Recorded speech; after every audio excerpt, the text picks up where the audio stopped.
Om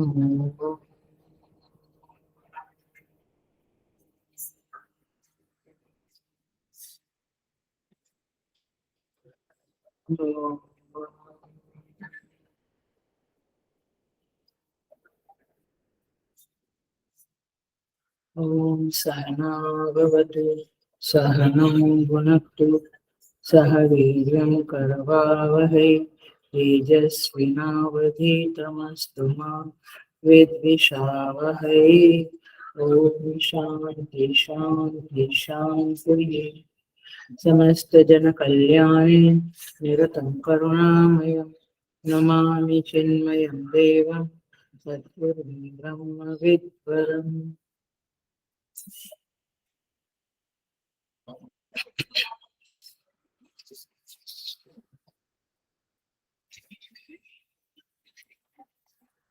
I welcome you all with great love and great respect in this Taittiriya Upanishad discourses. We will start with Shanti Mantra.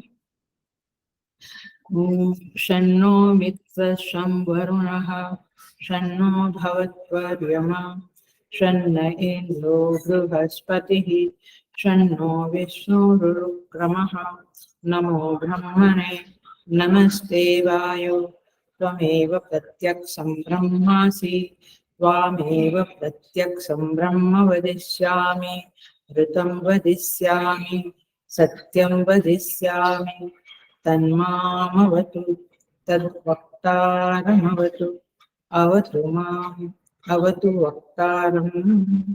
ॐ शान्ति शान्ति शान्तिः।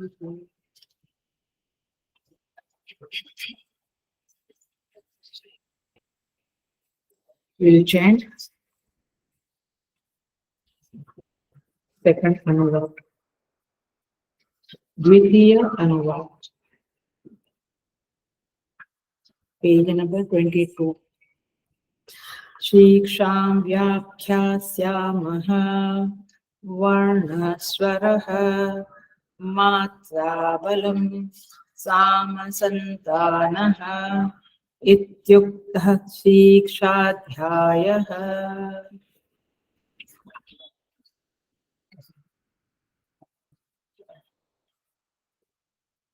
हम तीसरा अनुवाद भी chant करेंगे।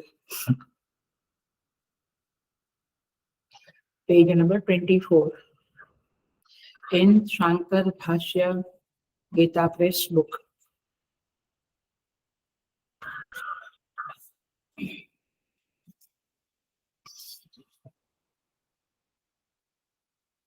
आपने नहीं खरीदी है तो अवश्य खरीदी कर लेना।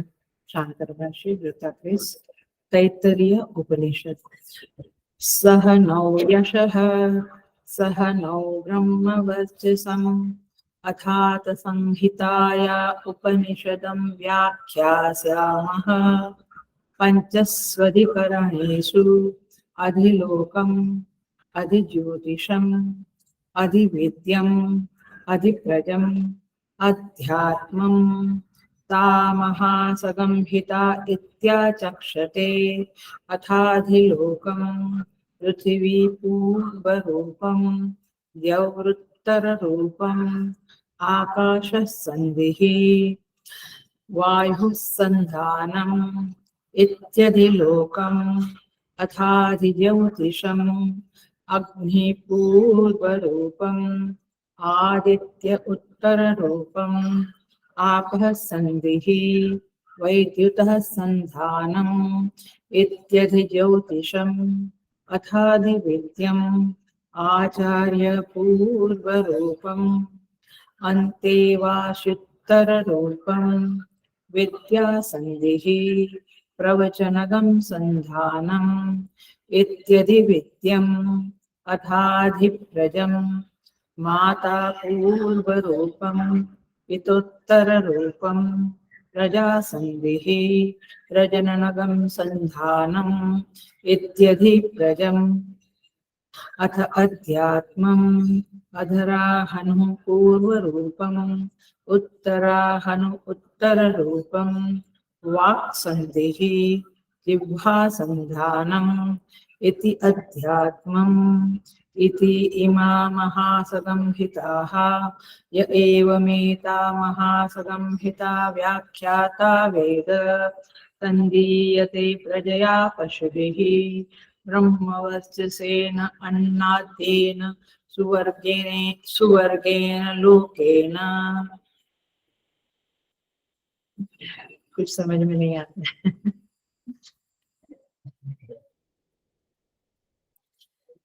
Okay, so we start.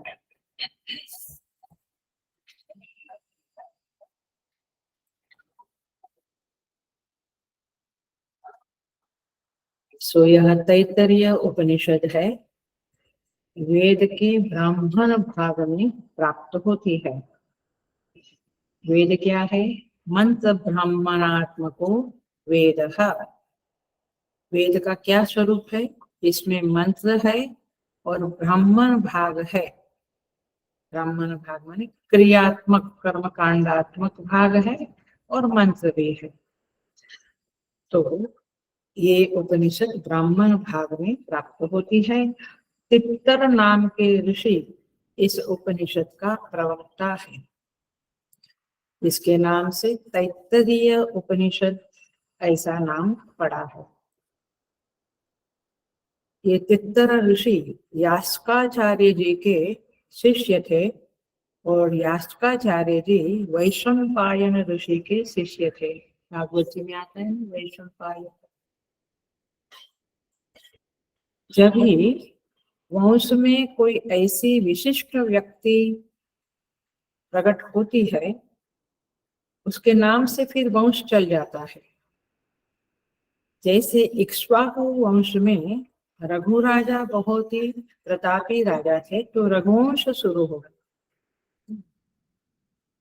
इस तरह से गुरु परंपरा में भी जो मुख्य विशिष्ट व्यक्ति होती है, उसके नाम से, उनके नाम से यह संप्रदाय अथवा विशिष्ट गुरु परंपरा चालू हो जाती है। अद्वैत वेदांत जब कहते हैं हम, तो भगवान शंकराचार्य जी ही याद आते हैं। वैसे परंपरा तो परमेश्वर से है। जैसे ओम सदा शिव समारंभां शंकराचार्य मध्यमां अस्मदाचार्य पर्यंतां वंदे गुरु परंपरां। शंकराचार्य जी से अद्वैत वेदांत की परंपरा प्रख्यात है। वैसे शुरू हुई है भगवान नारायण से। दोनों मंत्र बहुत फेमस है। भगवान नारायण से जो परंपरा शुरू हुई, वहां कहते हैं नारायणं पद्मभवं वशिष्ठं शक्तिं च तत्पुत्र पराशरंश्च व्यासं शुकं गौडपदं महान्तं गोविन्द योगीन्द्रमथास्य शिष्यम् श्रीशंकराचार्यमथास्य पद्मा पादं च हस्तामलकं च शिष्यं तं तोटकं वातिककारमन्यान् अस्मद्गुरुं संततमानतोऽस्मि। तो इस तरह से परंपरा तो परमेश्वर से ही सारी शुरू हुई है, बट किंतु किसी विशिष्ट व्यक्ति जो इस उपनिषद को, इस अद्वैत वेदांत के दर्शन को जो प्रसारित करते हैं, उनके नाम से फिर वे जाने जाते हैं। सो इन शॉर्ट, तित्तर ऋषि ने इस उपनिषद के, इस वेदों के इस भाग को प्रसारित किया, प्रचारित किया। इसके लिए इसका नाम तैत्तरीय उपनिषद पड़ा है, जिसमें 3 वल्ली है। ये सब बातें कही है, लेकिन पुनः रिफ्रेश करते हैं। शिक्षावल्ली पहली वल्ली है। वल्ली माने एक खंड, जैसे रामायण में बालकांड वगैरह है ना, ऐसे यहाँ पे शिक्षावल्ली है। दूसरी ब्रह्मानंद वल्ली है और तीसरी वल्ली का नाम है भृगुवल्ली। सो इस तरह से यहाँ पे 3 वल्लियां हैं और हर एक वल्ली अनुवाक में विभाजित हुई है। शिक्षावल्ली में 12 अनुवाक है। पहला अनुवाक और 12वां अनुवाक शांति मंत्र का है, जो हमने अभी चैंट किया। बाकी के जो 10 अनुवाक है, उसमें 10 विषय श्रुति माता ने समझाए हुए हैं, जिसमें पहला आपने शुरू किया था शिक्षाम व्याख्या नमः। तो देखिए ये शिक्षा के बारे में क्या कहते हैं, माने यहाँ पे कहते हैं शिक्षा क्या है, तो 6 चीजें बताई गई है। वर्ण स्वरः मात्रा बलम सामर्थ्यंतानम, ये 6 टीचिंग्स कही गई है। माने ये उच्चारण विधि में जब हम प्रोनाउंसिएशन करते हैं, उच्चारण करते हैं, तो हमें 6 बातों का ख्याल रखना चाहिए, ऐसा यहाँ पे श्रुति माता कहती है। एक बात ध्यान रखें, ये शिक्षावल्ली जो है वो कुछ प्रिपरेशन कर रही है ब्रह्मानंद वल्ली के लिए। माने जो सेकंड वल्ली आएगी उसमें जो ब्रह्म का निरूपण है, उस निरूपण को समझने के लिए ये शिक्षावल्ली में कुछ टीचिंग्स दी गई है। तो ये है उच्चारण विधि। उसमें हमने लास्ट क्लास में देखा था वर्ण स्वरः। तो वर्ण माने क ख ग वगैरह के बारे में बताया था, और हमने देखा था जैसे क ख ग वगैरह कंठ्य है, फिर तालव्य है च छ झ, फिर मूर्धन्य है, दंत्य है, ओष्ठ्य है। हमारा जो उच्चारण है क ख ग से जेड तक का, ए टू जेड बोलते हैं वैसा, ज्ञ तक का, तो ये सारा उच्चारण हमारे मुंह में किस तरह से होता है। माने तालव्य माने जीवा के ऊपर जो है वहां टच करके, ओष्ठव्य माने होठों के साथ। तो इस तरह से पूरी उच्चारण की जो पद्धति है वो वहां पे बताई गई है, लास्ट क्लास में कहा था। और उष्म वर्ण श श स और अंतस्थ वर्ण य र ल व, ये सारी बातें करी थी। स्वर, स्वर माने उदात्त, अनुदात्त और स्वरित। जैसे सा रे ग अथवा रे ग म अथवा ग म प, तो जो उच्चारण करते हैं, जो स्वर लगाते हैं, उसकी जो पूरी साइंस है, उसका जो विज्ञान है वो स्वर है। यहाँ पे केवल थोड़ा थोड़ा टच किया है श्रुति माता ने, इसके बहुत गहरे शास्त्र भी है, वर्ण के शास्त्र है, स्वर के शास्त्र है।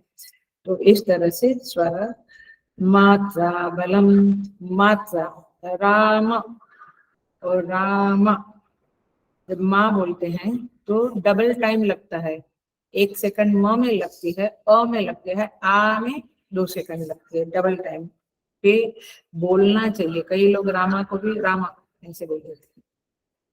सो इस तरह से ये समझा था हमने। तीसरा है बलम, ये भी एक बहुत बड़ी कला है। बलम, बलम माने जब हम बोलते हैं तो किस अक्षर के ऊपर अथवा किस शब्द के ऊपर जोर लगा के बोलना है, आता है। कई माने ये कम्युनिकेशन आर्ट है, कला है। कई बार एक ही बिना बल लगाए एक ही तरह से बोल देते हैं, उसका वजन नहीं पड़ता है। लेकिन जब बल लगाकर बोलते हैं, जैसे जैसे एग्जाम्पल, तुम यह काम करोगे, माने 30 लोग 25 लोग बैठे हैं, तो हमने किसको कहा तुम, उसके ऊपर भार दिया ना, तो बल लगाया। आपको वैसे भी मूवीज में कुछ राजकुमार जैसे जो एक्टर थे, उनके डायलॉग है वहां बल लगा के बोलते हैं, तो इसलिए they are famous for their dialogue. जो भी अथवा भजन है अथवा गाने हैं, जहां पर भी बल लगाना है, या भीमसेन जोशी के अभंग देखो, जहां पर भी बल लगा के बोलते हैं तो उसकी एक इफेक्ट अलग पड़ जाती है। तो इसे कहते हैं बलम। जितना बल लगाना है, जितना ओज लगाना है, ये सब चीजें सीखनी चाहिए। और इसे सीखने से हम उच्चारण की विधि में सशक्त बन जाएंगे, समर्थ बन जाएंगे। साम, ये गुरुकुलों में सिखाया जाता था। साम, साम शब्द का अर्थ है मध्यम वृत्ति में बोलना, सिंपल, एक सरल तरह से बोलना। भाष्यकार कहते हैं साम वर्णानाम मध्यम वृत्त्या उच्चारणम, माने एक मध्यम वृत्ति से, ना बहुत जोर से, ना उदात से, ना अनुदात से, स्वरित से, मध्यम वृत्ति में बोलना, ये है सामा। कई बार हम देखते हैं कि टेलीफोन में, माने मोबाइल में बहुत जोर से सामने से बोलते हैं तो घबराहट हो जाती है, क्योंकि वो आदत पड़ गई होती है। और कई लोग एकदम माइल्ड बोलते हैं तो ऐसा लगता है भाई जरा ठीक से बोलो, सुनाई नहीं देता है बराबर, अथवा you are not able to convey what you want to convey, so इसे कहेंगे सामा। आगे कहते हैं संतान, ये विधि है, उच्चारण विधि की बातें चल रही है। संतान, संतान शब्द का अर्थ है संधि, संतान माने संधि।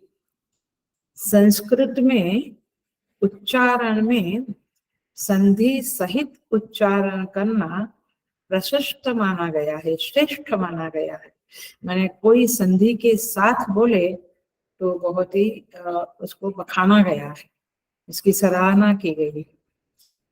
तो एक होता है संधि विच्छेद, करते हैं ना आप लोग, गीता में हम लोग बहुत बार देखते हैं, भगवत गीता चैंटिंग में या विष्णु सहस्त्र नाम चैंटिंग के समय हम कहते हैं यहाँ पे संधि विच्छेद करो, यहाँ पे संधि सहित बोलो, ये सब रूल्स है। तो ये कहते हैं संतान, ये भी एक पूरा साइंस है, इसे सीखना जरूरी होता है। तो संधि विच्छेद और संधि सहित उच्चारण दोनों तरह से सीखना चाहिए। जैसे यहाँ पे ये जो मंत्र है, इस मंत्र में कहते हैं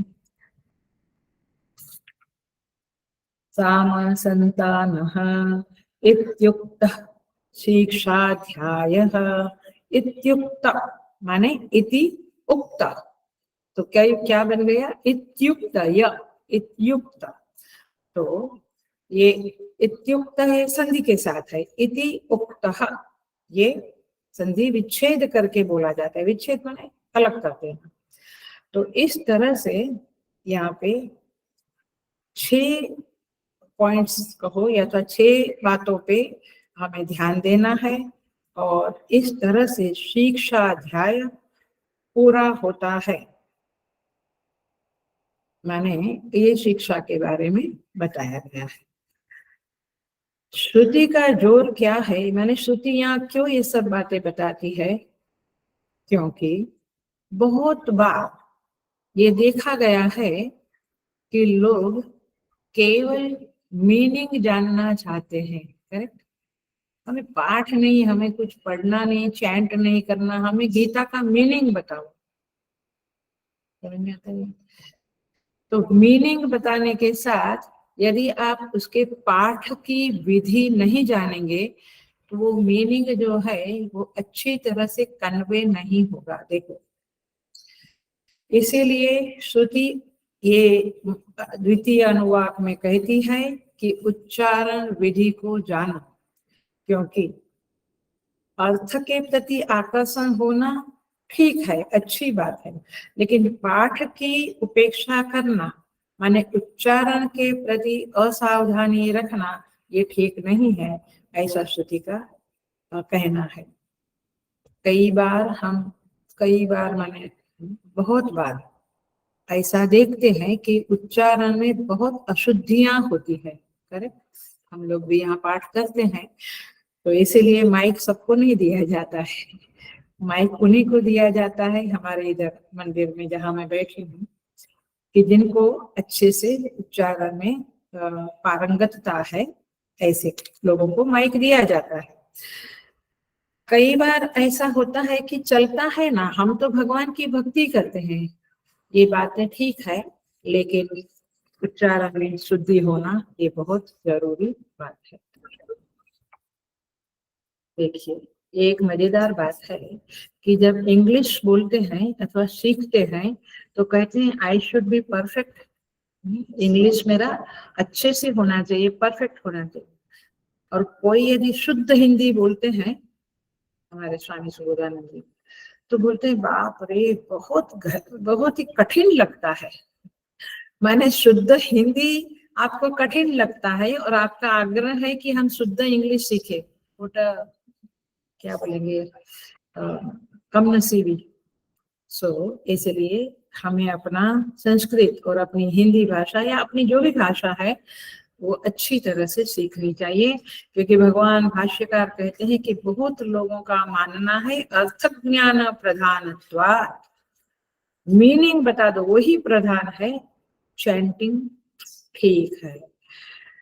पुराने लोग कहते थे, यदि आप सुने तो समझे तो, ऐसे पूछते थे पुराने समय में, गांव में लोग बाहर निकले तो बोलेंगे पूजा पाठ हो गया, याद है ऐसा पूछते हैं ना, पूजा पाठ हो गया, माने पूजा भी करो और पाठ भी करो, ये हमारी संस्कृति है, इसलिए ये बातें कर रही हूँ। तो पाठ करने से, ध्यान से सुनना, हेलो, बिल्कुल ध्यान से सुनना, पाठ करने से पूजा भी करें और पाठ करने से धीरे धीरे वह पाठ, गीता पाठ हो, विष्णु सहस्त्रनाम पाठ, ललिता सहस्त्रनाम पाठ, कुछ भी पाठ, वो पाठ हमें कंठस्थ हो जाता है, याद रह जाता है, बाय हार्ट हो जाता है।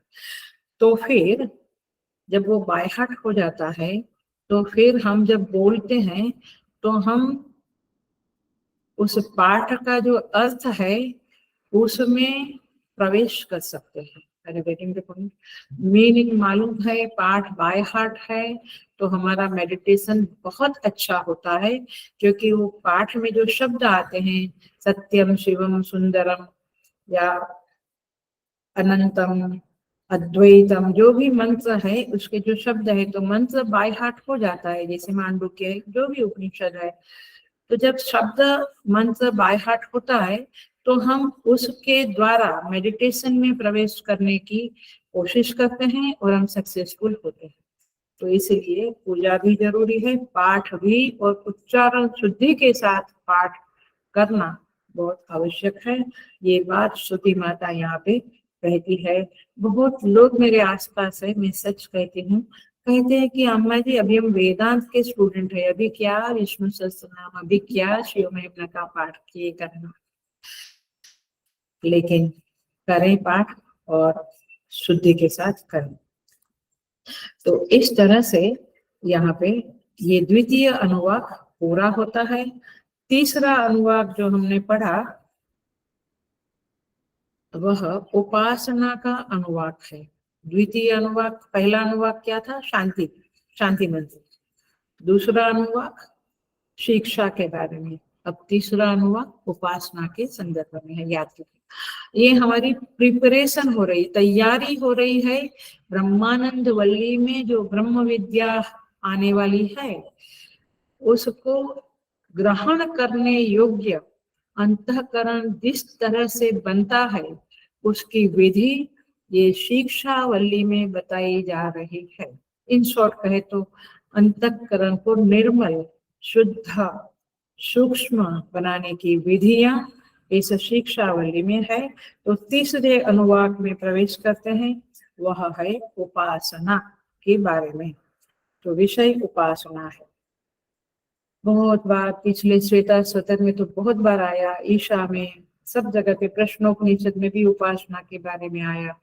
तो आपको पता ही होगा, नहीं सुना है जो लोग नए हैं तो रिकॉर्डिंग में या यूट्यूब पे सुन सकते हैं।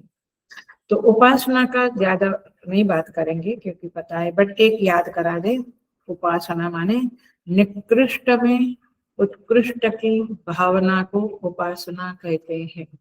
वैसे आप कहेंगे मैं पूजा करता हूँ, पाठ करता हूँ, जप करता हूँ, सब उपासना है, बट जब हम पूजा करते हैं, उपासना करते हैं, तो निकृष्ट में उत्कृष्ट की भावना माने पत्थर की मूर्ति में विष्णु की अथवा देवता की भावना करना, जैसे सुपारी में गणेश की भावना। तो इस तरह से ये निकृष्ट में जो छोटे छोटे चीजें हैं, वृक्ष, उसमें विष्णु की भावना, मैंने इस तरह से हम जैसे आकाश, वायु, जल, पृथ्वी, अग्नि, ये सब में हम देवता की भावना कर सकते हैं। है एक सामान्य पदार्थ, लेकिन हम उसमें देवता की भावना करते हैं।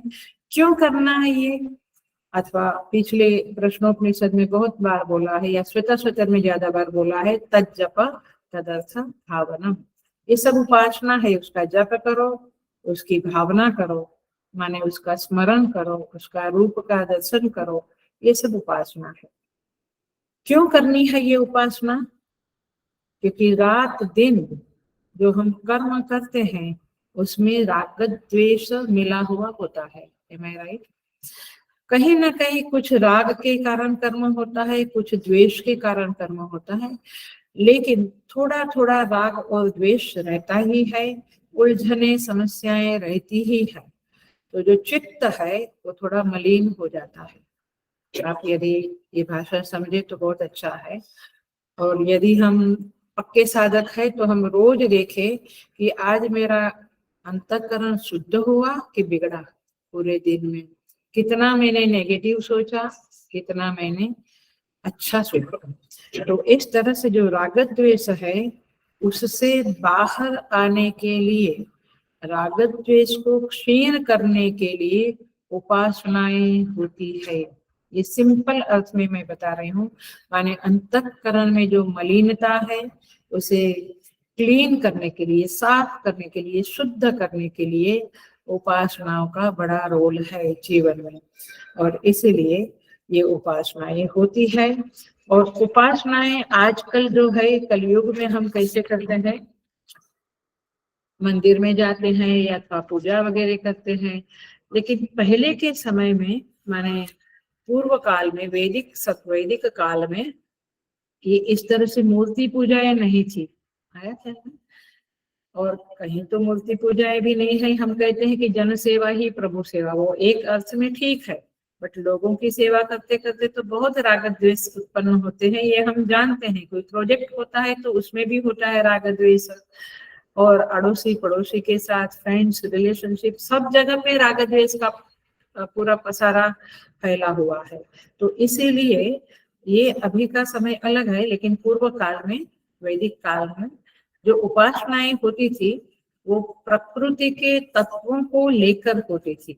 माने सृष्टि में ये जो समुद्र है, ये जो जल है, आकाश है, वायु है, पृथ्वी है, अग्नि है, उनको लेकर, सूर्य, चंद्र, नक्षत्र, तारे, उनको लेकर उपासनाएं होती थी। और इसीलिए अभी जो प्रसंग आने वाला है तृतीय अनुवाक में, उसमें उस तरह की कुछ उपासनाएं हैं। लेकिन मूल बात हम याद रखें कि उपासना चित्त को शुद्ध और सूक्ष्म करने के लिए होती है। The mind is connected with all जड़ तत्व, ये मकान, ये गाड़ी, ये खाना पीना, सब जड़ तत्व है। जड़ तत्व के साथ यह चित्त जुड़ा हुआ रहता है तो गंदा होता है, मलिन होता है। लेकिन जब हम ये प्रकृति के शुद्ध तत्वों की तरफ नजर डालते हैं तो हमारा चित्त में शुद्धि आती है, एक आह्लाद आता है, एक प्रसन्नता आती है। और इसीलिए ये उपासनाओं के बारे में हम तैत्तरीय उपनिषद के द्वारा जरूर जानें। देखिए, देखते हैं।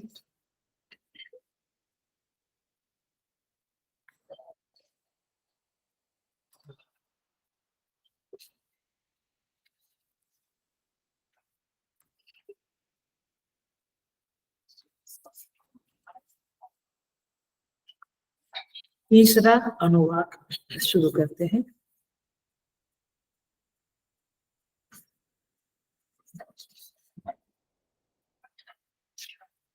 पेज नंबर, मैं भाष्य का पेज नंबर बोलती हूँ, शांकर भाष्य का पेज नंबर 24 के ऊपर द्वितीय अनुवाक है। वहां पे ओपनिंग में कहते हैं, यानी संबंध भाष्य में कहते हैं, अधुना संहिता उपनिषद उच्यते। अधुना संहिता उपनिषद उच्यते। संहिता उपनिषद, अब हम देखेंगे संहिता माने क्या, संहिता माने क्या। आप उधर भी देख सकते हैं पुस्तक में, और मैं वही बातें कहती हूँ।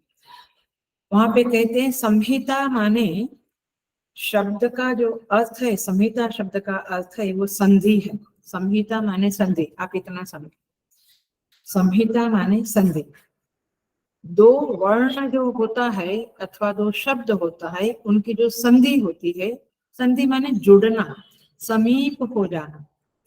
भिन्न भिन्न वर्णों के मिलने पर शब्द बनते हैं, और एक वर्ण का दूसरे वर्ण से जब योग होता है तो आजू बाजू में आते हैं, तो फिर उस पूर्व वर्ण माने पहला और उत्तर वर्ण माने दूसरा वर्ण, उसके बाद का, उन दोनों के मिलने को, योग को संधि कहते हैं। समझ में आया? कुछ आया? दो, एक क है एक ख है, अथवा संधि जिस तरह से होती है, इत्युक्तः, जैसे इति, इति में ई है, करेक्ट? उक्तः में उ है, तो ई प्लस उ इज इक्वल टू यू, तो इसे क्या कहेंगे? संधि। समझ में आया? दो वर्ण बाजू बाजू में आए और फिर उनका जुड़ना हो गया, उसे कहेंगे संधि। और जिस शब्दोच्चारण संबंधी प्रयत्न के योग से संधि होती है, उसे संधान कहते हैं। माने जिसके द्वारा, जिस प्रयत्न के द्वारा संधि होती है, उसे संधान कहते हैं। हम जब एंट्री करेंगे तब आपको ज्यादा पता चलेगा। तो हम देखते हैं, पहला शब्द है सहनौ यशः।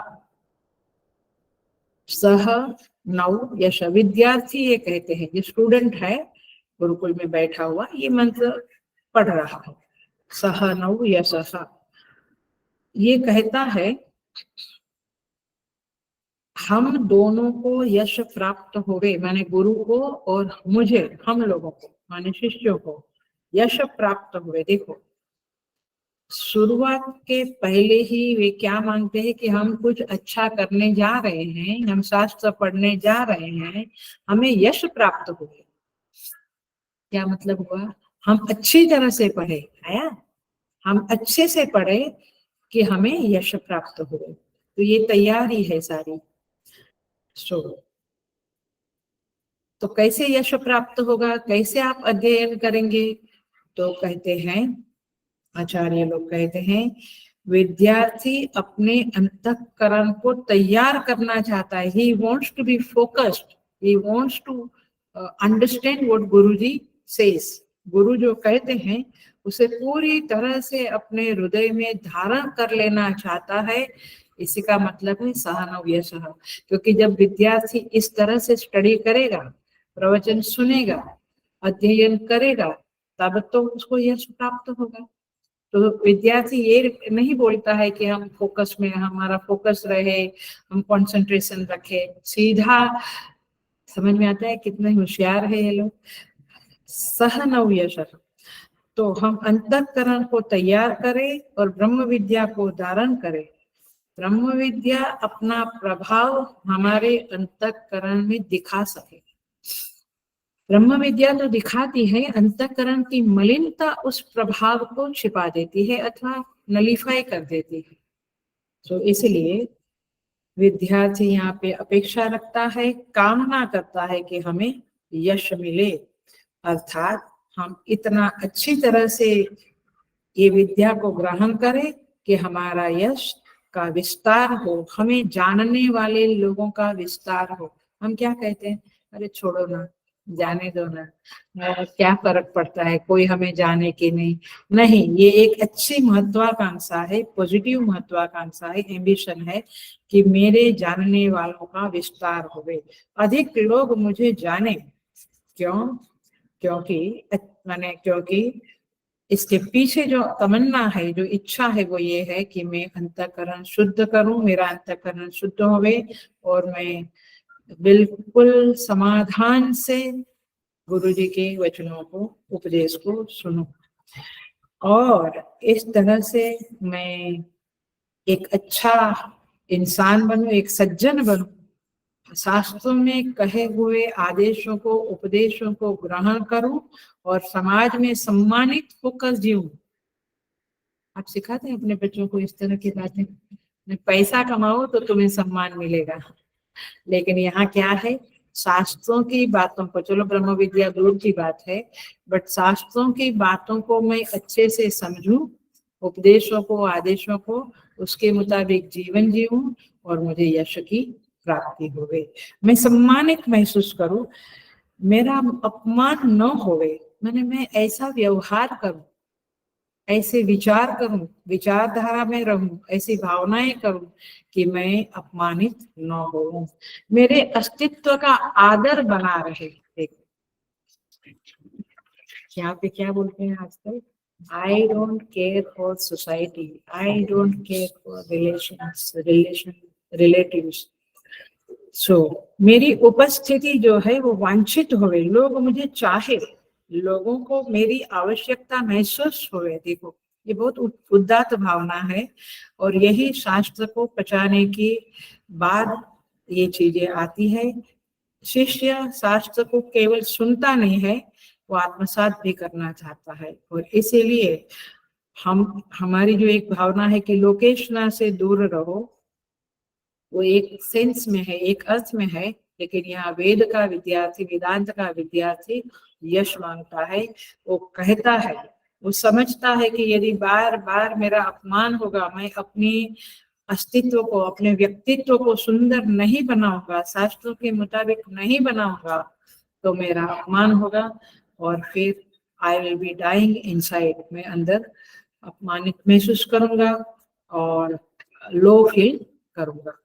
तो इस तरह से ऐसी भावना क्यों है, क्यों ये शिष्य इस तरह से मांगता है कि सहनौ यशः, हमारा यश फैले, क्योंकि वह शिष्य जानता है कि ये मनुष्य अवतार जो मिला है, जन्म मिला है, वो अपना अपलिफ्टमेंट के लिए मिला है। तो मैं आज जहाँ खड़ा हूँ उससे मैं और ऊपर उठूं और सुंदर बनूं। सुंदर बनूं माने मेरा अंतःकरण सुंदर हो, मैं बड़ा बनूं, क्योंकि ये कामना जो है ये आत्मदेव से आती है। हमारे जो अंतर्यामी आत्मदेव विराजमान है, वे बड़े हैं, वे सम्मानित है। उस तरह से वहां से ये भावना आती है, ये आदेश आता है, और इसलिए सभी को ऐसी इच्छा होती है कि I should be wanted by the people, I should not be ignored by the people, कोई मुझे इग्नोर ना करे। आप देखिए एक छोटा बच्चा भी होता है तो माँ फ्रेंड से बात करने लगती है तो बार बार वो माँ का अटेंशन खींचता है। बूढ़े लोग भी जो होते हैं, जो ड्राइंग रूम में बैठे रहते हैं, जवान बेटा आता है जाता है, यदि वो हरिओम ना करे, जय श्री कृष्ण ना करे, तो बूढ़े को लगता है क्या, अरे मैं इग्नोर हो गया, मेरे प्रति कोई सम्मान नहीं है।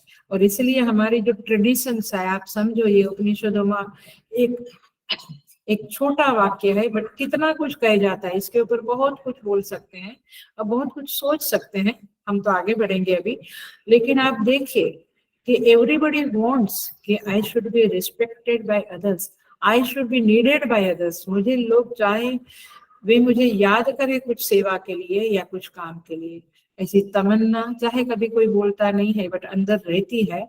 और इसीलिए यहाँ पे यह शिष्य कहता है कि मेरा सेल्फ रिस्पेक्ट हो गई, मैंने हम आत्मसम्मान हमारा बना रहे, ये बातें बहुत जरूरी है ब्रह्म विद्या के पहले। और इसलिए मैंने कहा ये शिक्षा अध्याय जो है, शिक्षावल्ली जो है, ये ब्रह्म विद्या को ग्रहण करने के पहले की प्री प्रिपरेशन है। और इसलिए पहले तो उच्चारण विधि बताया, अभी क्या बताते हैं, उपासना बताएंगे, बट उसके पहले जो पर्सनालिटी हमारी होनी चाहिए उसके संदर्भ में बात करते हैं। मैंने आपके अंदर बहुत सारे दुर्गुण है, और फिर अहंकार है, लोभ है, जेलसी है, अथवा किसी को रिस्पेक्ट न देने की एक प्रकृति होती है, ऐसा सब कुछ है, तो आप उसे साफ कर दे, क्लियर कर दे, क्लीन कर दे, तब जाके आप ब्रह्म विद्या को ग्रहण कर सके। सो इस तरह से यहाँ पे कहते हैं सहनौ यशः, आगे बढ़ते हैं, सहनौ ब्रह्म वर्चसम, क्या कहते हैं, आगे का वाक्य है, आप देखिए तृतीय अनुवाक पेज नंबर 24 में सेकंड वाक्य है, सहनौ ब्रह्म वर्चसम। आप ब्रह्म विद्या ग्रहण करने के पहले हमारे अंदर ब्रह्म वर्चस्व होना चाहिए। माने ब्रह्म विद्या को धारण करने की योग्यता मुझ में प्रतिष्ठित होवे, ऐसी प्रार्थना यह शिष्यगण करते हैं। सहनौ ब्रह्म वर्चसम। ब्रह्म वर्चस्व को गीता जी में 18वें अध्याय में बताया है।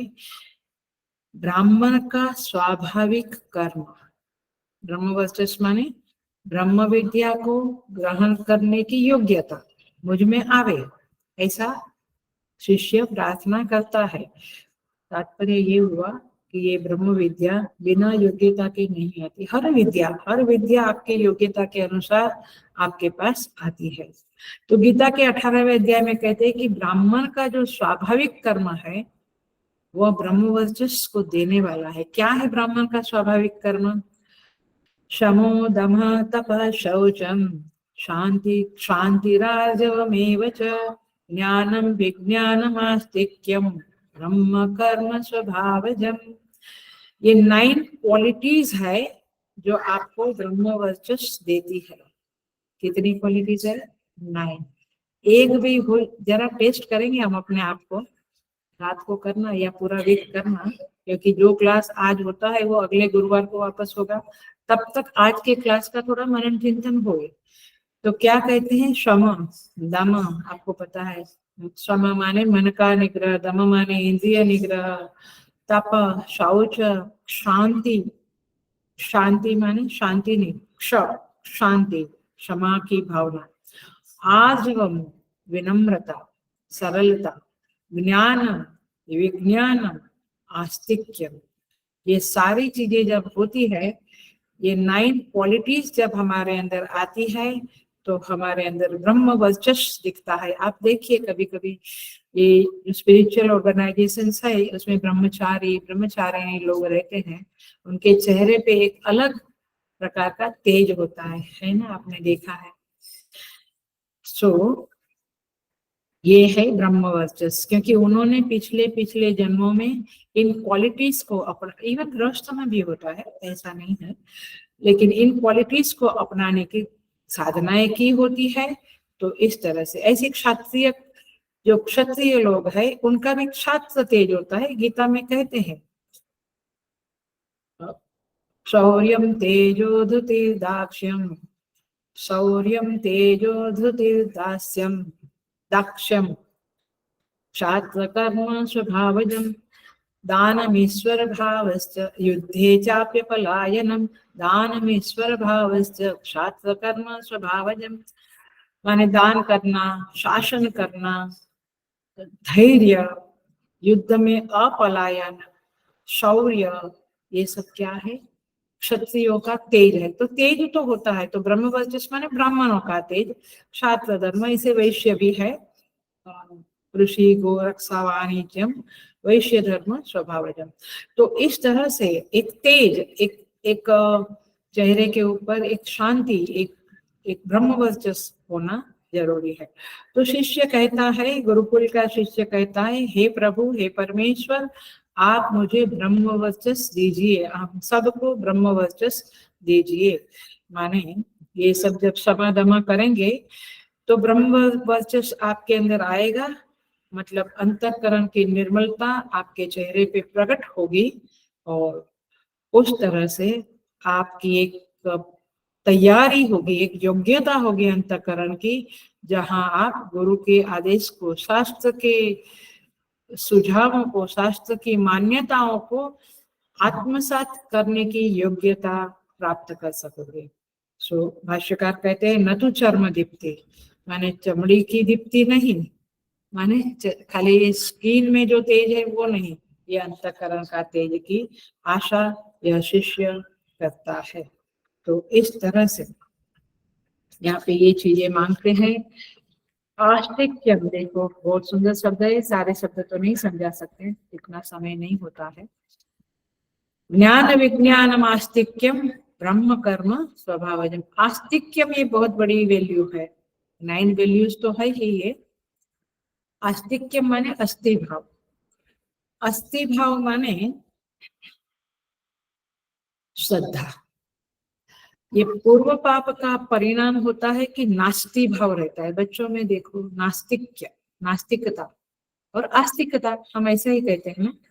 तो नास्तिकता माने संशय करना, शंका करना और नेगेटिव सोचना, जबकि आस्तिक्य माने बुरे में बुरे व्यक्ति में भी अच्छाई देखना, बुरी परिस्थिति में भी कुछ शुभ देखना, ये है आस्तिक्य। तो इस तरह से यह शिष्य कहता है कि हम नेगेटिविटी से बचे। ये चीज आपको समझता होगा कि सर्वत्र संस्थाओं में भी और सर्वत्र हम ये नेगेटिविटी को देखते रहते, सारी दुनिया में ये फैली हुई चीज है। शिष्य उससे बचना चाहता है और कहता है प्रभु मुझे में श्रद्धा रहे, शंका ना रहे, शास्त्र के प्रति मैं डेडिकेटेड हूँ, ऐसा उसका भाव है।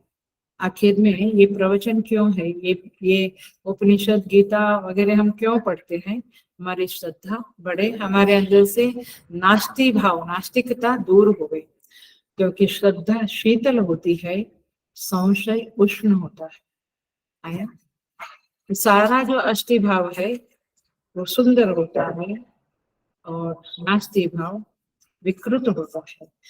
और इसीलिए ये ब्रह्म तेज की आकांक्षा अपेक्षा शिष्य करता है। ये प्रिपरेशन है। हम तो पता नहीं कितनी प्रिपरेशन, ये जो खास करके ये बम्बई की लाइफ में कितनी प्रिपरेशन होती है। आप जब क्लास करने आते हैं तो इस तरह की प्रेयर करके आना चाहिए, या ऐसा माइंड की तैयारी करके हम आवे तो अच्छा होता है। देखिए, हनुमान जी जब रावण के दरबार में गए तो रावण के पास कौन सा तेज था? शास्त्र तेज, क्षत्रिय का, राजा का, और दस्यु भाव भी था, लुटेरे का भाव भी था उसके अंदर।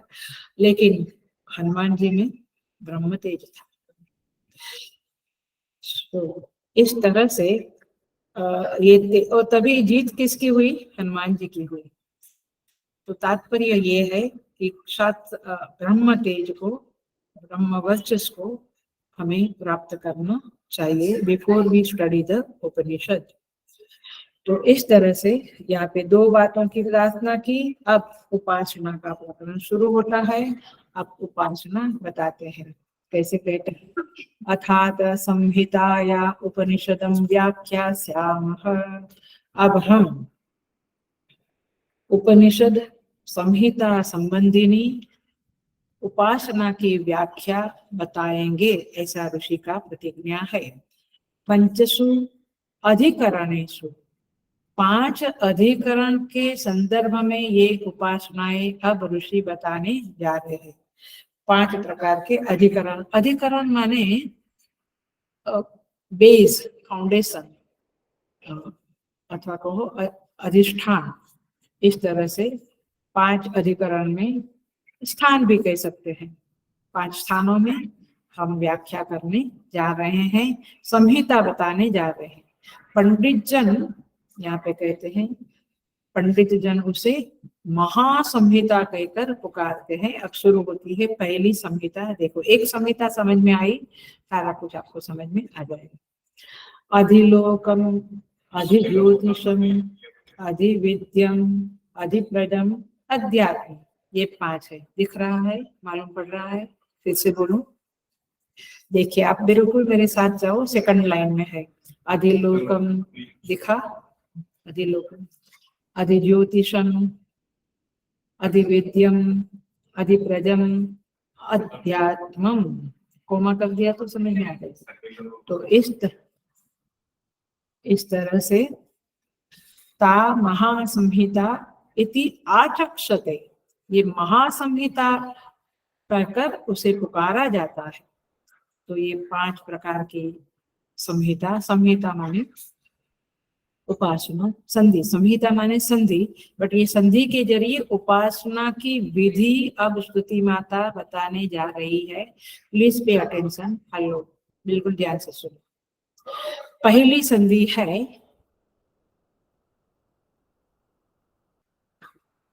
अथ अधिलोकम, लोक के बारे में। ये जो लोक है ना, भूर्भुवः स्वः इत्यादि, लोक के बारे में संधि है अथवा संहिता है। तो क्या है? पृथ्वी पूर्व रूपम, द्यौ उत्तर रूपम, आकाश संधिः, वायु संधानम इति अधिलोकम। कहते हैं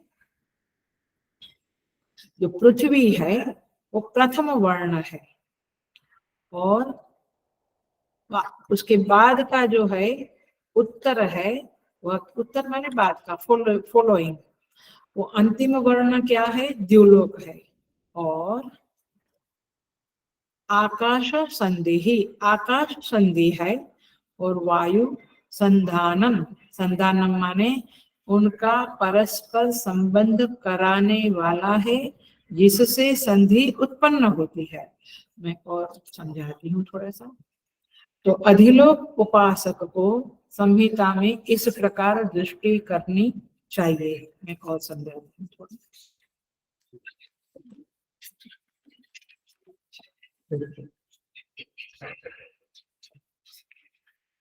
फिर से बताती हूँ, ये आपको लगेगा ये क्या है, और इससे तो अच्छा एक दिया किया और कृष्ण भगवान के फोटो के पास बैठ गए या मूर्ति के पास बैठ गए, वो ठीक है, क्योंकि हमारे कलयुग में इस प्रकार के संस्कार है। लेकिन ऋषि मुनियों के टाइम पे ये सब मूर्तियां वगैरह नहीं थी, तो वे पृथ्वी को, उन आकाश को, उनको देखकर ही उपासनाएं करते थे। उपासना माने फिर से आप समझ लो कि चित्त का उदात्तीकरण, नोबल माने चित्त को जो मलिन है उसे नोबल बनाना,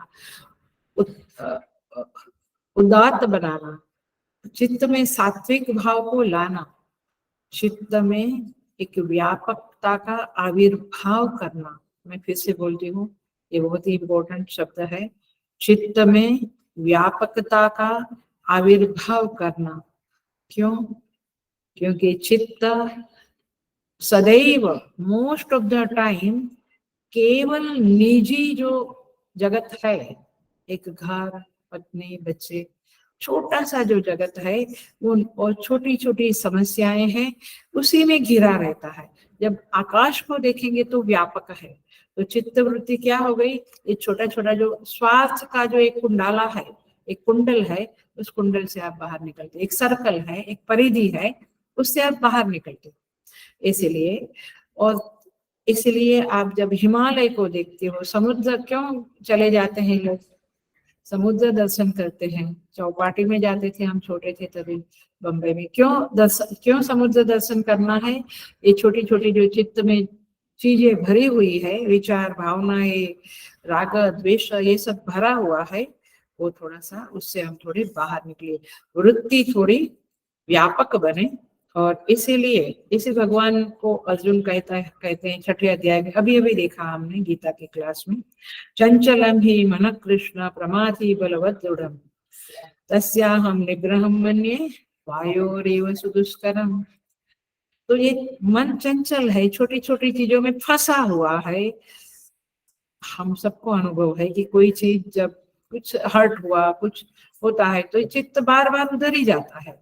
तो उसको बाहर निकालने के लिए उपासनाएं होती है, जिससे हम भगवान का स्मरण करें और इन चीजों से बाहर आए। तो अधिलोकम देखिए, पूर्व रूप माने क्या? पृथ्वी। क्यों? आकाश दूर है, हम पृथ्वी के ऊपर है, इसलिए पृथ्वी को क्या बोला ऋषि ने? पूर्व रूपम। और फिर देव माने स्वर्गलोक उत्तर रूप है। अब स्वर्ग और पृथ्वी के बीच में क्या है? स्पेस है, आकाश है। तो आकाश क्या बना? संधि। उस स्वर्गलोक और पृथ्वी लोक को जोड़ने वाला क्या है? आकाश। और वो आकाश दोनों से जुड़ा हुआ है, तो संधि रूप आकाश है। बट उस संधि को कराने वाला वायु है। वायु है तो हमें पता चलता है कि सब जुड़ गया है। सो वायु संधान की क्रिया हो रही है, और संधि आकाश है, और पृथ्वी और स्वर्ग पूर्व रूप और उत्तर रूप है। इसका सिंपल मीनिंग यही है कि आप इन सब के प्रति आत्मीयता रखें, इन सब का दर्शन करें। मुझे याद है हम जब छोटे थे तो आकाश को देख के बैठे थे। मुझे याद नहीं कितने सालों से हमने आकाश नहीं देखा है। है ना। इतने हम फंस गए, लेकिन बचपन में याद है कि आकाश को देख के कृष्ण भगवान को याद करते थे, इत्यादि इत्यादि। तो ये है अथर्लोकम। इस तरह से हम वृत्ति को विराट कर रहे हैं और निजी समस्या से थोड़े उलझन से बाहर निकलते हैं। और इसीलिए देखिए, अब मैं थोड़ा सा प्रैक्टिकल कनेक्ट करती हूँ। इसलिए हमारे बाल विहार में बच्चों को और हम लोगों को भी ये पता है क्या सिखाया जाता है। समुद्र, बेटे हाथ जोड़ो, सब बच्चे लोग हाथ जोड़कर आंख बंद करके बोलो, समुद्र वसने देवी पर्वत स्तन मंडले विष्णु पत्नी नमस्तुभ्यम पादस्पर्शम क्षमस्व में। ये श्लोक क्यों पढ़ाते हैं? कई लोगों को लगता है ये karate is better than any this kind. ये बाल विहार क्या है? इसमें कुछ नहीं है। करो कराटे, करो भांगड़ा, करो करो। मैं उसका ये नहीं करती हूँ, लेकिन ये भी करो, बाल विहार भी करो, ये मेरा कहना है। क्योंकि इसमें फिर समझाते हैं, बाल विहार की सेविकाएं, टीचर समझाते हैं या ऋषि समझाता है, कहता है समुद्र वसने देवी, माने ये जो पृथ्वी है उसे देवी मानते हैं, पृथ्वी को देवी का भाव करते हैं। और फिर समुद्र वसने, पृथ्वी ने क्या किया है? समुद्र की साड़ी पहन के रखी। पर्वत स्तन मंडले, और फिर कहते हैं कि पर्वत पे ही औषधियां होती है और वही हमारा पोषण करती है, और वैसे माता भी पोषण करती है बच्चे का। तो इस तरह से ये भावना है। और फिर विष्णु पत्नी नमस्तुभ्यम, क्योंकि विष्णु भी पालन करता है, पृथ्वी भी औषधि माने धन धान्य, गेहूं चावल, आपका वृक्ष, फल फूल, एप्पल, ये सब चीजें जो मिलती है हमें, ये सब क्या है? हमारा पोषण करते हैं। तो पृथ्वी माता पोषण करने वाली है, विष्णु की पत्नी है, विष्णु भी पालन करता है। भूदेवी ये विष्णु की पत्नी है। सो इस तरह से ये भावनाएं करके हम इस विशाल जगत को अपने चित्त में धारण करते हैं, ताकि ये छोटी छोटी जो फालतू की चीजें हैं वो निकल जावे, वो हट जावे। तो इस तरह से यहाँ पे ये ऋषियों की ये जो उपासनाएं बताई गई है, उसी के संदर्भ में बहुत सारे श्लोक है जो हमारे घरों में गाए जाते हैं। आजकल भी है ऐसे घराने जहाँ पे ये श्लोक बच्चों को सिखाया जाता है और घर में खुद भी सब लोग करते हैं। कराग्रे वसते लक्ष्मी वगैरह वगैरह। सो और फिर यहाँ पे कहते हैं कि आकाश सर्वव्यापी है। तो हमारी वृत्ति कैसी बनी? व्यापक बन गई। फिर इन दोनों के बीच में क्या है? आकाश है, वो संधि है। और वायु जो बहता है वो संधान कराने वाला, माने संधि कराने वाला है। तो इस तरह से प्रकृति के इन उदात्त शुद्ध तत्वों के प्रति हमारी दृष्टि जाएगी, हमारे चित्त में उनका आविर्भाव होगा, उस वृत्ति में वे पृथ्वी वगैरह आएंगे तो हमारी वृत्ति उदात्त होगी, व्यापक होगी। और जो जितना व्यापक होता है उतना शुद्ध होता है, ये बात हमेशा याद रखनी है। सो इस तरह से चित्त में उदात्तता आई, ये प्रथम महासंधि हो गई। अब दूसरी संधि, अब आई थिंक सिंपल हो गया। Now it is very clear हो गया। मैंने थोड़ा बहुत ये चित्त को बाहर लाने की बातें हैं, ये एक प्रकार की उपासनाएं हैं। इसे हम भगवान की मुरली को देखते, मोरपंख को देखते, भगवान के रूप को देखते, तो ये विशाल विराट पुरुष के रूप को देखना है। ऋषि मुनियों की उस तरह की साधना थी, उपासना थी। आज भी हम ऐसी उपासनाएं कर सकते हैं। दूसरा बताते हैं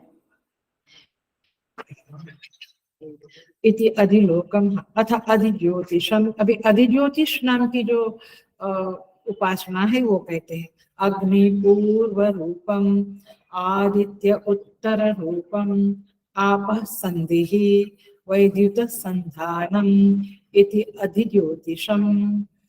कहते हैं देखिए, अग्नि पूर्व रूप क्योंकि अग्नि अपने पास है, आदित्य उत्तर रूप क्योंकि आदित्य दूर है, आया ना, पीछे है, बाद में। तो यहाँ पे कहते हैं नजदीक अग्नि तत्व है, आदित्य उत्तर रूप है। यहाँ जल तत्व उन दोनों के बीच में है और वो संधि कर रहा है। वैद्युत संधान करता है। वैदिक शास्त्र में कहते हैं आत्मन आकाश संभूतः आकाशात् वायुः वायुर्अग्निः अग्ने अद्यः अद्य पृथिवी, पृथिव्यात अन्नम, आगे आगे ऐसे मन से चलता है। तो तात्पर्य ये है कि ये सब आकाश, आत्मा से आकाश उत्पन्न हुआ, आकाश से वायु, वायु से जल, अग्नि, अग्नि से जल, जल से पृथ्वी, ये उत्पन्न हुए। इस तरह की वैदिक भाषा, वैदिक साहित्य में ये बातें कही जाती हैं। तो यहाँ पे इन महातत्वों की जल, जल तत्व, आप सोचिए, हम तो खाली एक मटके में से या एक क्या आरओ, एक्वागार्ड से पानी ले लेते हैं, पी लेते हैं, हो गई बात खत्म। जल तत्व, पूरी सृष्टि में जल है। वाह, उस जल तत्व के प्रति हमारी चित्त वृत्ति जानी चाहिए। ये परमात्मा ने ये जल बनाया, ये आकाश बनाया, ये वायु, तो इस तरह से यहाँ पे अग्नि तत्व, सूर्य भगवान के प्रति दृष्टि जावे। इसलिए पहले हमारे लोग आज भी करते हैं, अर्घ्य देते हैं भगवान सूर्य भगवान। क्यों? क्योंकि चित्त वृत्ति थोड़ी उदात बने। जब आप देखिए, आप टीवी का अभी का एग्जाम्पल लीजिए, आपने टीवी में कुछ देखा, सच बताओ कि वो चीज बार बार याद आती है ना? चित्त में मैनिफेस्ट होती है, चित्त में प्रकट होती है। चित्त को जो, यदि आपने मलिन देखा है तो मलिन चित्त को मलिन बनाती है। तो आप जब सूर्य भगवान को देखेंगे, जल चढ़ाएंगे, उतनी 2 घड़ी आप सूर्य भगवान की तरफ नजर डालेंगे, मंत्र बोलेंगे, तो आपका चित्त शुद्ध होगा ना, प्योरीफाई होगा ना। तो जब हम कहते हैं कि हम इस दुनिया में जाए, दुनिया से जाएंगे तो केवल यही चीज ले जाएंगे जो हमने अंतःकरण को प्योरीफाई किया अथवा मलिन किया, उसके सिवा तो कुछ ले नहीं जाने वाले हैं। ये अवश्य ले जाएंगे।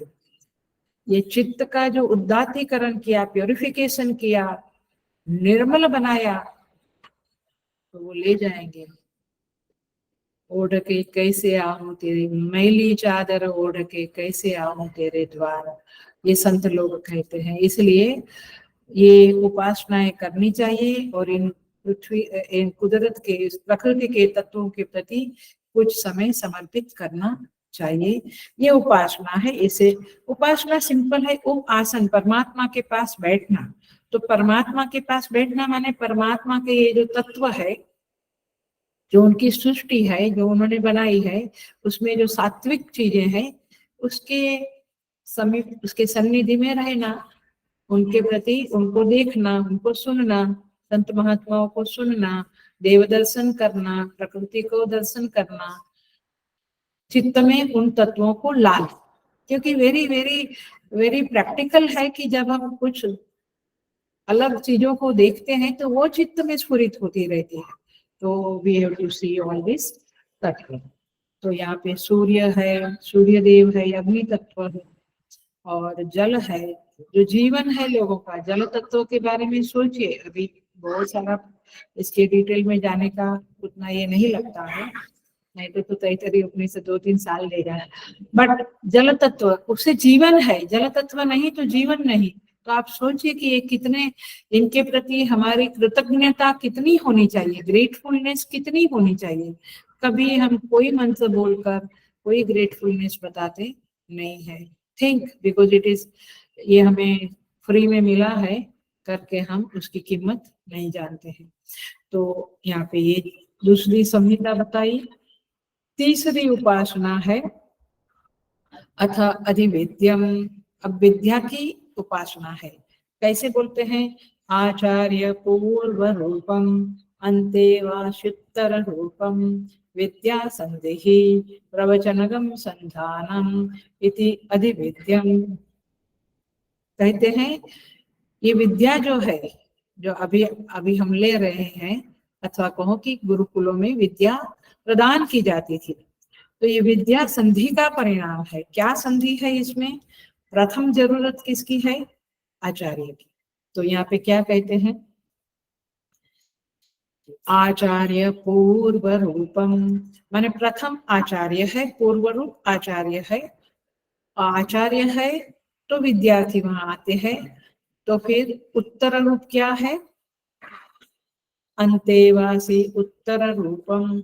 ये अंतेवासी माने जो गुरुकुल में रहने वाले शिष्य लोग हैं उसको अंतेवासी कहते हैं, वे उत्तर रूप है।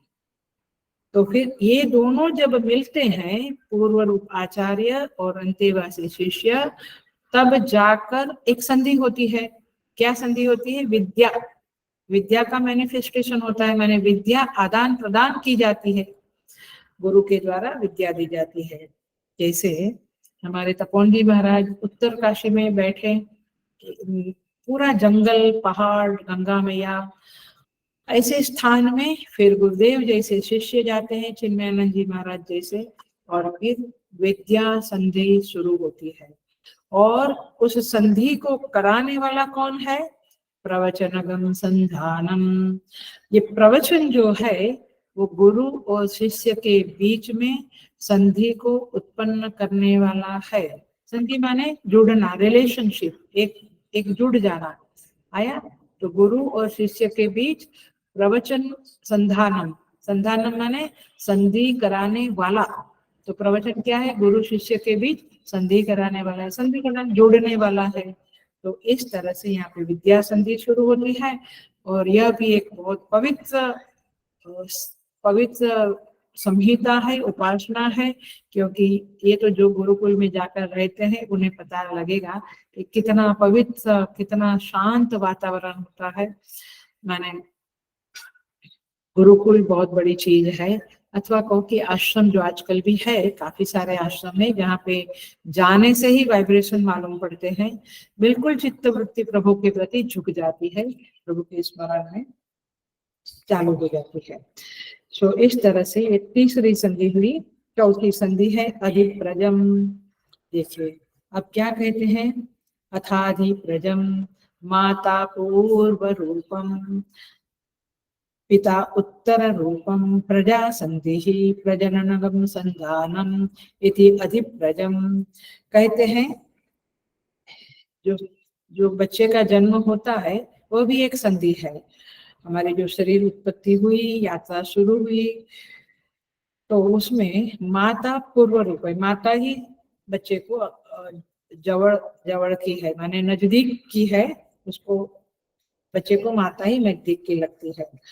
तो इस तरह से यहाँ पे कहते हैं कि फिर पिता उत्तर रूप है, प्रजनन की प्रक्रिया है वो संधानम है, और संधि क्या हो गई? प्रजा उत्पन्न हुई, बच्चा उत्पन्न हुआ। तो इस तरह से इसको भी वेदों में ऋषियों ने एक उदात्तीकरण की प्रक्रिया बताई है, गर्भाधान की प्रक्रिया बताई है। ये भी एक महासंधि है, एक उपासना है, एक ईश्वर का आदेश किया हुआ एक कर्म है। तो इस तरह से आकाश, जल, विद्या, प्रजा, ये सब कुछ के प्रति हमारी दृष्टि पवित्र होनी चाहिए, उदात्त होनी चाहिए, ऐसा यहाँ पे कहा गया है। 5वीं और अंतिम है अथ अध्यात्मम। ये देखो ऋषि की दृष्टि कैसे कैसे जगह पे पवित्रता देखती है। अधराहनुपूर्व रूपम उत्तराहनु उत्तर रूपम वाक् संदेहि जिह्वा संधानम इति अध्यात्मम। पांचवी संधि है। नीचे का जो होठ है, अपना होठ के नीचे जो ठोड़ी है वह क्या है? पूर्व रूप है। होठ के ऊपर का भाग है वह उत्तर रूप है। मैंने अध्यात्म माने शरीर अथवा शरीर के अंदर के अंतःकरण इत्यादि। तो अध्यात्म संधि क्या, अध्यात्म संहिता क्या है? शरीर के संदर्भ में। तो ठोड़ी पूर्व रूप है, होठ के ऊपर का भाग उत्तर रूप है। ये दोनों है तब संधि होती है। क्या संधि होती है? वाक् संधि है ना। कहीं देखा है, आसपास में ही कहीं तो देखे हैं, टंग में कैंसर होता है, जिह्वा में कैंसर होता है, तो जिह्वा काट दी जाती है, तो फिर बोलना बहुत डिफिकल्ट होता है। तो देखिए, तो यह जो संधि हुई है उसका माने वाक सिद्धि हुई है, उसका जो संधानम है वो जिह्वा है। माने जीव नहीं, बोलने की कोशिश करो तो कैंसर में जो जिह्वा काट दी जाती है, तो देखा है, सब कुछ प्रत्यक्ष से देखा है, तो ये सारी बातें समझ में आती है। तो क्रियान्वित भाग जो है वह है जिह्वा, वह संधानम है। जिह्वा है ऊपर का, होठ के ऊपर का भाग, जो ऊपर का होठ है उसके ऊपर का भाग, नीचे के होठ के नीचे जो ठोड़ी है, आप इसको क्या हनु कहते हैं संस्कृत में, इंग्लिश में भी कुछ कहते हैं। तो ये जो है ये संधि, ये एक संहिता हुई, एक उपासना हुई। माने आप देखिए कि जो परमात्मा है, जो परमेश्वर है, उसने ये जो बनाया है सब कुछ सृष्टि में, जल, पृथ्वी, आकाश और शरीर में ये सब चीजें बनाई है, वो कितनी अद्भुत है, आश्चर्यजनक है। हर चीज का एक मूल्य है, हर चीज के प्रति हमें कृतज्ञता होनी चाहिए, और चित्त में हमारे एक थैंक्स का भाव होगा, आभार का भाव होगा, तो चित्त बड़ा उदार बनेगा। चित्त यदि आभारित नहीं है, कृतज्ञ नहीं है, तो चित्त बड़ा संकुचित होगा, संकीर्ण होगा, स्वार्थी होगा, और फिर आपके चित्त में अवसाद के सिवा, अवसाद माने एक प्रकार का उदासीनता, खिन्नता के सिवा कुछ नहीं रहेगा। और इसीलिए ये उपनिषद वगैरह पढ़ के बहुत ऊपर ऊपर से जा रही हूँ मैं, गहराई से हमें गुरुकुल में जो आश्रम में, पवई आश्रम में या सिद्धबाड़ी आश्रम में जो पढ़ाया जाता है, बहुत गहराई से पढ़ाया जाता है। तो ये जब पढ़ते हैं तो आप सोचिए कि चित्त की कैसी स्थिति बनती होगी, जो माइंड है वो कितना प्योरीफाई, कितना नोबल बनता होगा। आप सोचिए, हमारे बच्चों को हम ये सब कुछ नहीं पढ़ाते हैं, और हम कहाँ जा रहे हैं, परमेश्वर। सो वाक संधि को कराने वाला जो संधानम है वह जिह्वा है। तो इस तरह से सारे तत्वों के प्रति एक आभार, एक कृतज्ञता यदि हम करें तो चित्त व्यापक बनता है और विराट के साथ जुड़ता है। जब चित्त विराट पुरुष के साथ, माने परमेश्वर, विराट पुरुष माने परमेश्वर, उनके साथ इस तरह से जुड़ जाता है, ये सारे तत्वों को चित्त में भरते हैं क्या कभी? चित्त में आकाश आया क्या? वायु देवता आया क्या? इसलिए हम जैसे क्या बोलेंगे, स्थूल बुद्धि वालों के लिए देवता शब्द भी रखा है, वे देवताओं का स्मरण करेगा। उसके मंत्र शन्नो मित्र शम वरुण, तो क्यों बोलना है? ताकि वे देवता हमारे चित्त में प्रकट होवे, चित्त को शुद्ध करें। तो इस तरह से ये 5 महासंधियां के बारे में बताते हैं। अब कहते हैं इति इमा महासंहिता य एवमेता महासंहिता व्याख्याता वेदः वेद। यहाँ पे कहते हैं कि इस तरह से यहाँ पे महासंहिताएं कहलाती है। जो पुरुष इस प्रकार व्याख्या की हुई इस महासंहिताओं को जानता है, यहाँ पे कहते हैं संधीयते प्रजया पशुभिः ब्रह्मवर्चसेन अन्नाद्येन सुवर्गेण लोकेन। कहते हैं ऐसा व्यक्ति जो इस प्रकार से इस संहिताओं को, महासंहिताओं को जानता है, उसका प्रैक्टिस करता है, उसका मेडिटेशन, ये सब मेडिटेशन की प्रक्रियाएं हैं। सो ऐसा जो करता है उसको ये श्रुति माता आशीर्वाद देती है कि वह प्रजा माने संतान, पशु, ब्रह्म तेज, अन्न और स्वर्ग लोक से संयुक्त किया जाता है। अर्थात उनको ये प्रजा, पशु माने गाड़ी, बंगला, आपका रिजोर्ट, ये सब कुछ चीजें, फार्म हाउस, जो बोलो, वो सब कुछ ब्रह्म तेज, अन्न और स्वर्ग लोक उसको प्राप्त होता है। तो ये बात यहाँ पे कहते हैं कि इस तरह से ये फल मिलता है, और इसलिए साधकों को ये उपासनाएं भी करनी चाहिए। नहीं तो मेरा छोटा घर, उसमें छोटी पूजा और उसमें छोटे से गणपति, छोटे बाल गोपाल, लड्डू गोपाल, क्या, और बस, और फिर वही झगड़े, वही नेगेटिविटी, वही राग द्वेष, come out from all that. और आप इस तरह की उपासनाओं को भी जीवन में अपनाएं, ऐसा यहाँ पे स्तुति माता का आदेश है। आगे का अनुवाक नेक्स्ट क्लास में देखेंगे। चौथा अनुवाक है चतुर्थ अनुवाक। प्लीज प्लीज प्लीज, जनरली मैं बोलती नहीं हूँ बट आज बोल रही हूँ, क्योंकि जो चौथा अनुवाक है वो बिल्कुल माने मेरा तो अति प्रिय है, आचार्य लोगों को भी अति प्रिय है, स्वामी सुबोधानंद जी को भी बहुत प्रिय है, प्रिय था।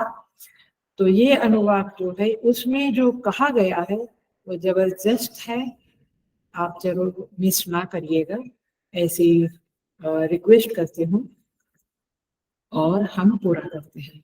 ओम पूर्णमदः पूर्णमिदं पूर्णात् पूर्णमुदच्यते पूर्णस्य पूर्णमादाय पूर्णमेवावशिष्यते।